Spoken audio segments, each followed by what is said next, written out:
sure if you remember, but a few videos ago, I made this.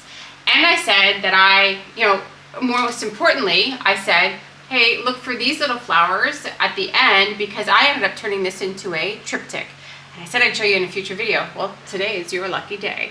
So today I'm going to show you how I made 2 more of these and made it a triptych. Yeah, and I'm also going to finish my sides, because I like to do that. Anyway, glad you're here. Thanks for joining me. See you down on the canvas. Right? Yeah, see you down on the canvas.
Okay, well, here's the third one and the final one. So I had to actually go through a previous video to make sure I layered the colors in exactly the same order as previous. So they're obviously not going to be a triptych.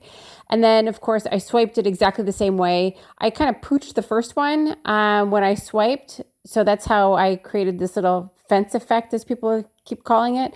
because I swiped with the big piece and then I missed a spot. So then I had to go back in with the little one. And then when I did the little one, I'm like, oh, well, now it looks kind of goofy. So I just consistently swiped the little one in the same pattern. So yeah, that's how this ended up looking the way that it does. And yeah, there's my little secret. And then as far as tilting, so I just tilt off the extra paint. I only tilt it one way. I know Lori, she does something similar, but she rocks hers back and forth and gets a different effect for the background. I guess it's, personal preference, but I only swipe it one way, or tip it one way, and I want to get as much paint as I can of the swipe color over top so that when I do this and blow out the little flowers, I get as much vibrancy out of that flower as I can against the swipe color. And then let's just talk about how I blow out the flower. So blowing out the flower is probably not the big deal. That's not rocket science. Really neither is the kebab skewer. But if you notice, I did a picture-in-picture here to make it a little bit more easier for you to see. But I push the paint, like I hold the kebab skewer at like a 45, and I either push or pull the paint with the tip and then kind of swoop it in order to make that pretty little petal effect of the swirly paint in the, I don't know how else to explain it. Yeah, I'm kind of at a loss for words. It's very difficult to try to explain a technique with words. Rather than just show you. A video is always easier. So I thought that might be helpful for somebody.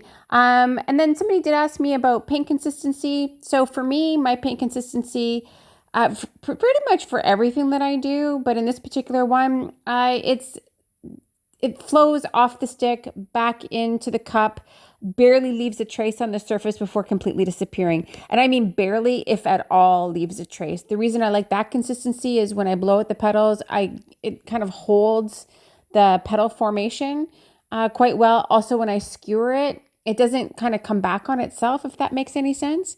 In addition to that, I also like this consistency because I don't know if you've ever done like a pour before and you've blown out or you've wrecked it with something. If the paint is too thick, I find I end up with like a ridge where either at the end of where I blew out or where it was skewered, especially if you tilt it or do anything.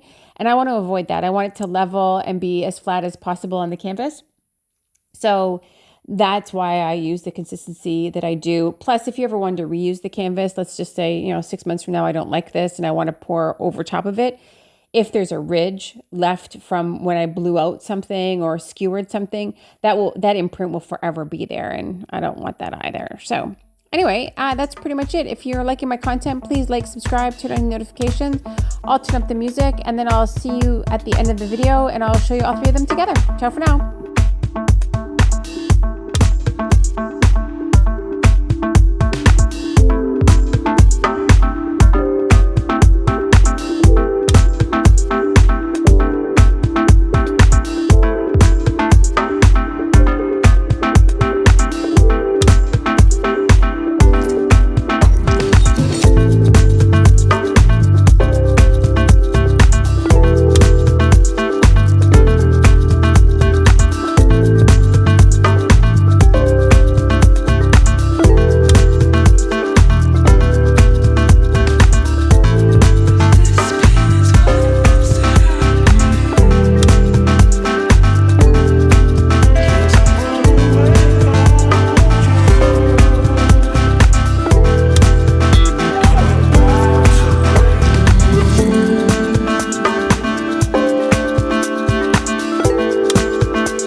now the trick is to show you all three of them together.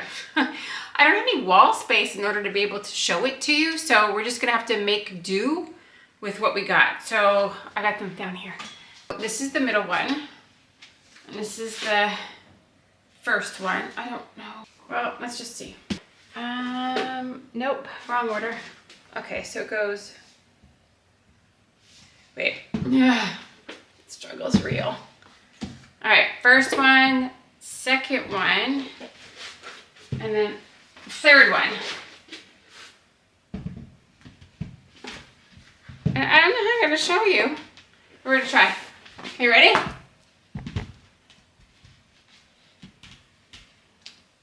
One.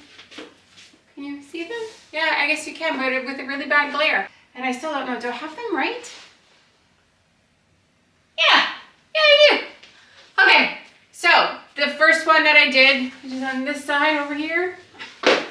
Really, Tiffany. Then there's the middle one and the end one. You can kind of see, like, right, the vine and the branches kind of interconnect, sort of. That's the thing. You can't do all three of these together on the table and try to match them up as best you can. But I tried.